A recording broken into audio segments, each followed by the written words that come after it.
It was Halloween weekend. It was falling on a Saturday this year.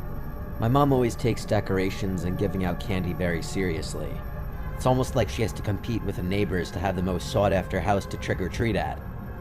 We live on a corner in a regular suburban neighborhood, so when we're decorating, we also decorate the side yard of the house too.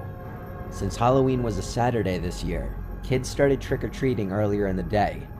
However, it was a cloudy, cold day, and there was a chance of rain in the forecast.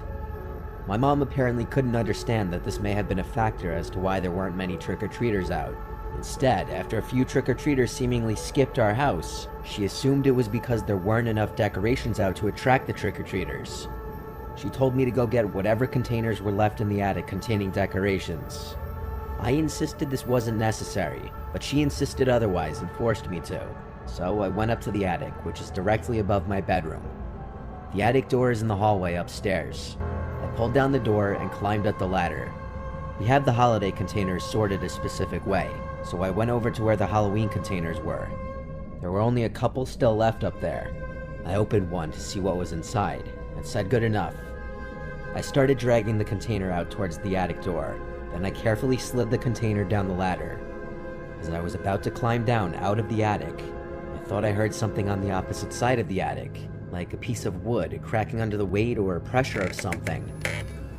I looked over to the wall of containers in the far corner. It's an attic though. The sound of wood snapping or cracking really wasn't that weird. I climbed down out of the attic and brought the decorations downstairs. From there, my mom and I put out some more decorations in the front yard. It was really windy and felt like rain at any second. There really weren't many trick-or-treaters at all. My mom was disappointed because she goes all out with the candy too. She's always been one of those people who makes a bunch of homemade goodie bags with a bunch of different candies inside. I could see how upset she was that she wasn't going to give most of them away at this rate. The day progressed, and I was in my room playing video games on my laptop, while my mom was downstairs in the living room and kitchen handing out candies to the few trick-or-treaters that would come.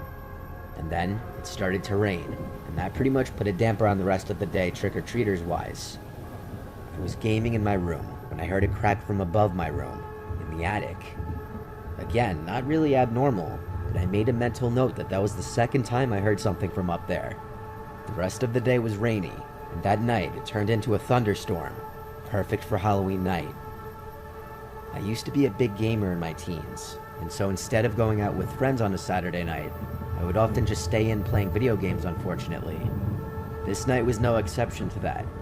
I stayed up really late into the night, past my parents. It was still raining outside. Then I heard something above me again. This time it sounded like footsteps. I was wondering if my mom was in the attic putting stuff away, but it was late at night. I sat and listened for a while. The sound stopped. I paused my game and went out into the hallway after a couple minutes, and I saw the attic door was open. I now heard noises from downstairs in the kitchen. I heard the sound of things being moved around in the fridge. My heart was racing now. I tiptoed down the hall to my parents' room and quietly opened the door. When I saw both my parents fast asleep in bed, I felt my stomach twist and I felt sick. I quietly closed the door and went up to my dad to shake him awake. He woke up easily, and I whispered to him there's someone in the house. He immediately sat up and said, "What?" I said there's someone in the kitchen right now in the fridge. I think they're hiding in the attic. My dad is not a large or confrontational man. He keeps a police baton under his bed in the case of an emergency, but I don't think he ever thought he'd have to actually use it. My dad told me to stay quiet. He went to go look out into the hall quietly. When he came back inside, he whispered that he saw someone down the hall climbing into the attic. He shut the bedroom door and he locked it and then called 911. By now, my mom was awake too, but we all stayed as quiet as possible and didn't freak out. It was now a waiting game until the police showed up. My dad went downstairs to open the front door. The attic door was now shut. The police had to go inside, and they found some homeless-looking man hiding in the corner behind that wall of containers. The sounds I was hearing were in fact from a person the whole time. The man, while seeming dirty and kind of scary looking, apparently was very straightforward and honest, that he simply walked in when he saw the front door was open the day before, and he had no place to sleep. He brought one of our blankets up there, and there was a jar of peanut butter up there too that he was eating.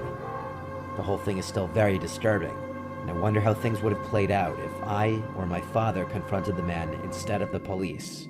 My parents didn't press any charges.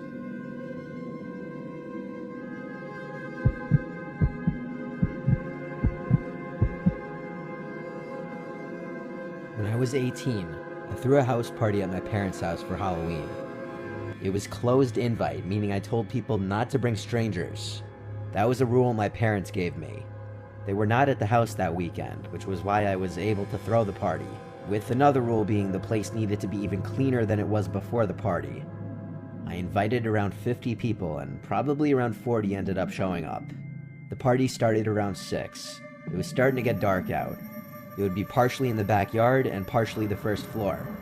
My parents left me money for refreshments like sodas and food to leave in the kitchen for people to take. I told my parents it would be a non-alcoholic party, but I think they knew that was a load of shit. My friend, who's a few years older than me, brought his DJ equipment to DJ, and the party was in full swing by dark. Everyone seemed to listen and not bring strangers, because I recognized everyone. Just about everyone came up to me and greeted me after entering. I didn't drink too much because it was my party and I wanted to be somewhat responsible, but everyone else was getting drunker the later the night went. Eventually, one of my friends came out of the house after getting food, and he asked who that guy in the skeleton bodysuit inside the house was. I didn't recall seeing anyone in a bodysuit costume, so I went inside the house, where there were a few people hanging out in the kitchen. I asked if they saw someone wearing a skeleton bodysuit, and someone told me yeah, it seemed like he was snooping around the house. I grew concerned when I heard this, and I asked if anyone invited him or knew who it was. No one inside knew him. I looked around the house and then found him. He was walking down the stairs. I asked, "Who are you?" And he said, "Mike, I was using the bathroom upstairs." It was a really deep voice. He sounded older. His frame was also a bit larger. Not like muscular, just a stockier looking build. I asked, "Who invited you?" And he said, "Tom." I didn't know a single Tom, so I asked, "Who's Tom?" Then I just asked him if he could take his mask off. He didn't listen or even respond. He just walked past me towards the front door, then he left. I ran upstairs to check if any of the rooms had been gone through, and if anything had been stolen. All the doors upstairs, except for the bathroom door, were closed, and after a quick look, it seemed nothing was stolen. So I went to lock the front door, and then I told a bunch of my friends about how weird that just was. I went outside to ask a few friends if they knew who invited the skeleton guy, and not a single person knew who it was. Eventually, I gave it a rest. The party was winding down around midnight. Most people were starting to leave. A few close friends stayed behind a little later to help clean up. After all was said and done, it was a successful party. When everyone was gone, I started getting ready for bed. One of my friends, Vinny, stayed over on the couch downstairs. After brushing my teeth and changing into pajamas, I decided to go hang out with Vinny in the living room for a while. We had some drinks and just watched funny YouTube videos on TV. My little sister, who was 14, was asleep by now. She didn't hang outside with the party because she was too young. We were being quiet so as not to wake her, but when Vinny and I both heard noises from upstairs, it seemed that we woke her up. I was expecting the sounds, which sounded like footsteps, to move to the bathroom or something. I got a little confused when I never heard my sister's door open. I decided to go upstairs just to check on her. I knocked on her door, and she didn't answer. I opened it a crack and saw that she was sleeping. So what were those sounds I was hearing then? I went to my parents' room and realized the door wasn't clicked shut.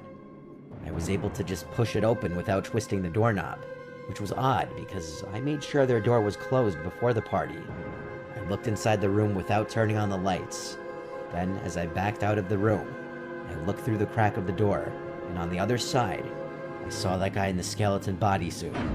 I made no mistake, I knew what I was looking at. I'm impressed with myself for not running or screaming.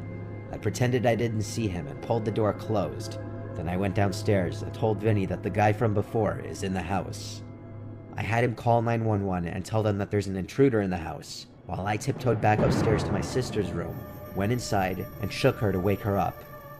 I explained to her what was going on and made sure she would be quiet while following me downstairs. She did a good job not freaking out either. When we were downstairs, we met Vinny in the kitchen by the back door, where we went outside to the backyard. Then we cut through the side to the front and went to our neighbor's house, ringing the bell at least 3 times. Our neighbor let us wait with him for the police, but at some point before the police got there, that guy escaped through our parents' bedroom window. I know because the window was now open. Their closet door was also open, where my dad keeps his safe. It's as if it were someone who knew about the safe being there that tried breaking into it or just taking the whole safe out from the floor. It was obvious how the man broke in. He simply just walked into the party again. It could have been any number of people, though.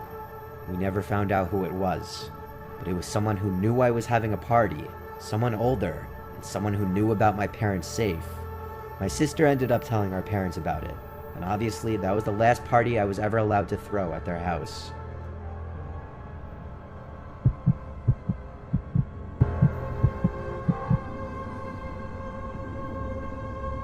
This happened in 2016, when I was 15.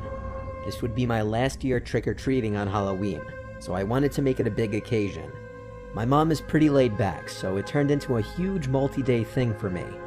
The day before Halloween, I would have a sleepover with my friends Davis and Zach, skip school the next day on Halloween, trick-or-treat with Davis and Zach, and then have a sleepover with just my girlfriend Amber and I. This story carries into both nights, so I'll try to explain the best I can. My basement had just gotten renovated into a man cave, so obviously my friends and I wanted to stay down there for the night. The basement had a long hallway right to the man cave. The light switch to the hallway didn't work. It had a pretty creepy vibe, but for tonight, that would be a good thing. My mom made us cookies, and then we went down into the cave. It was around 11 p.m., and we had just finished watching the original Scream. Our second movie of the night would be Paranormal Activity, which none of us had watched before, and that's why I picked it. I remember pausing the movie not even 30 seconds in because of the motion-detected light in the backyard turning on. It lit the whole room up, ruining the creepy vibe we had going. So I waited for the 30-second timer so it would turn off, and then unpaused the movie. Then after about another 30 seconds, the light went off for a second time, and I started getting annoyed.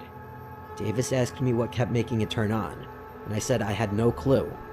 30 more seconds passed by, and the light turned off again, and I played the movie again. It was at this point I wanted to know what the hell was going on, and so I asked for Davis and Zach to come upstairs with me so I could see what it was. They agreed and went up the stairs to look through my back door. By the time we got there, the light in the backyard had turned off, so it was hard to see. We stood for 5 minutes waiting for something to happen, but nothing ever did. We went back down to the den and decided to turn off the movie for the night and just sit on our phones and talk. We weren't really invested in it anyway. About 2 hours later, everyone was asleep except for me. I was just scrolling on my phone when the familiar glow of the motion light came through the window for now the 4th time. I was exhausted though, and so I figured it was just another group of kids trying to prank us or something. But the more I thought about it, the less it made sense. I figured I would check the backyard one last time. And just like I thought would happen, no one was out there. I gave up, so I went back down to the den and called it a night. The next night came in the blink of an eye. The next thing I knew, I had a bag full of candy. I felt kind of sad. In a way, this was like my childhood ending. However, I figured I should just try and enjoy the night and not reminisce. At this point, I still had lingering thoughts about the previous night, and whether I should tell Amber or not. She was scared of everything, and I didn't want to ruin a night with her over a story. We were at one of our last houses on the route we took, when Amber let out a loud yell in pain. We asked what happened, and then she told us that she had a rock thrown at her. I turned around to find some guy in a clown mask standing around 15 feet behind us. This was amid the clown epidemic. I told him to get lost, but he just stood there. I analyzed him a bit more and realized this guy looked like a grown man. He only had a clown mask on also. The rest of his quote-unquote costume was just normal clothes. We kept walking, but all the man did was stand there. It was at this point we called it a night and skipped the last few houses out of anxiety. We went back to my house so my friends could get picked up. And just like that, it was just my girlfriend and I looking at candy on the floor in the den. She asked if we could watch a movie, so I decided that I would just turn on Paranormal Activity again later that night to finish it. I remember the scene in the movie perfectly. It was Mika walking around to find his girlfriend, when suddenly the screen went black, and the dimmed lights in the cave turned off. My girlfriend and I looked at each other. I realized the power went out. This immediately made me start to get paranoid. The power had never gone out in this house unless there was a storm. I checked my weather app, and it said it was normal conditions that night, not even a little bit of rain. I told Amber to stay in the cave, but she felt scared down there, so she decided to come upstairs with me to see what was going on. The generator to the house was in the backyard, and that's when I got the terrible feeling in my stomach. The thoughts of last night creeping back to me, and this time I didn't have Davis and Zach with me, and Amber wasn't very strong. All the worst thoughts came to my mind as I opened the sliding door to the backyard. All I heard was crickets chirping. I figured that maybe I was just overthinking. Amber and I passed by the motion light, which didn't kick on now. I was about 5 feet from the generator when I thought I heard a twig snap. Amber and I looked towards the forest on the far side of the yard, with the only sounds being crickets. But we felt like we were being watched. I almost felt like I had to throw up. I decided we'd rather stay in the house with no lights on than be out here. I didn't want to be outside any longer. Amber started making her way inside, and that's when I saw him. The same guy in a clown mask, standing to the side of my shed. We just stared at each other for a while, like he was trying to scare us. And then he suddenly jumped forward and started sprinting at us. I ran to the back door and slammed it shut after Amber. We ran down into the cave, and we got behind the bar in the corner of the room. That's when I realized I never locked the back door, and we heard a slam from upstairs. Now everything was silent in the man cave. Amber started texting 911 because she was too scared to talk. She explained that there was a man in the house. Minutes felt like hours. It must have been like 10 minutes tops, and the sound I had been dreading to hear came. The basement door opening. I heard footsteps come down the stairs and down the hallway. My girlfriend was breathing too loud. I had to cover her mouth. I heard footsteps come towards our direction and stop. I was starting to think my only option might be to fight if he finds out where we were. I grabbed a beer bottle from behind the bar and prepared myself mentally to fight if I had to. The room stayed silent for quite a while, but then we heard sirens come from outside. I realized this was the perfect distraction and moment to strike. In a fraction of a second, I got up, ran at him, and swung at his head with the bottle, but I tripped and fell after I swung, and I hit the ground. I looked up to see that man with the clown mask from earlier. I think his mask somewhat blocked my swing because he barely flinched. I realized this was a stupid idea because it seemed like he was about to go back upstairs after hearing the sirens anyway. He looked down at me on the floor. I was about to yell at Amber to run as I laid on the floor, scrambling to get up. My legs felt numb, and I realized my life could potentially end right now, but the police could be heard outside. The man stared for another moment before running up the stairs, and then we heard the back door open and slam again. I ran upstairs to let the police in and told them he went out back. And of course you're wondering, the answer is no, the police somehow never caught this guy to my knowledge. I can't go down to that man cave alone anymore without feeling anxious, even to this day, so we would hang out at Amber's for a while after that. There's nothing I can do but look back and be grateful that we're still alive.